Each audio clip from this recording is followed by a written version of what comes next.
Sa buong taon. At sana magtuloy-tuloy ito tapos magpapasalamat ako dahil makipag-coordinate ang isa't isa para magandang ng Christmas party mo. Tungkol naman sa accounts, wala akong masasabi dahil eto, pero babawi tayo.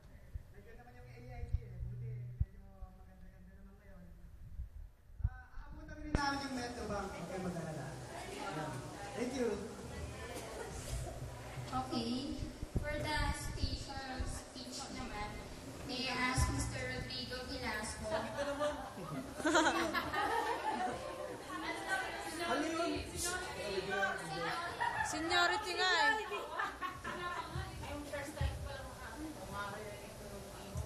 Speech. Magiging sa inyong lahat. Barack Obama. Nagpapahayag lang sa inyo, ngayong araw ng Pasko ay dapat magsasaya lang tayo. Kalimutan muna sana natin yung election. Kasi itong oras na to ay oras ng pagsasaya. Yun. Kung ano naman yung gagawa natin, bigyan natin yung best sa araw na ito. Para mapasaya naman natin for the meantime at makalimutan yung mga naririnig natin sa telepono.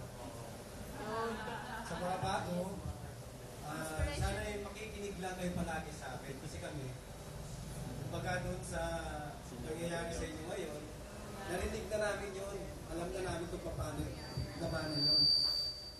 Kaya yun lang, magtanong kayo, huwag matakot magtanong kasi nung ako, araw-araw nagtatanong ako doon sa supervisor ko. Hindi ako nagsasalita, hindi ako tumatawag. Tinatanong ko bakit ganun yung mga sinasabi, kung bakit ganun yung mga istorya. Tapos iniikot ko, dinadagdagan ko, pinag-aaralan ko, gumagawa ko ng sarili kong paraan. Na yun ang ginagamit ko ngayon.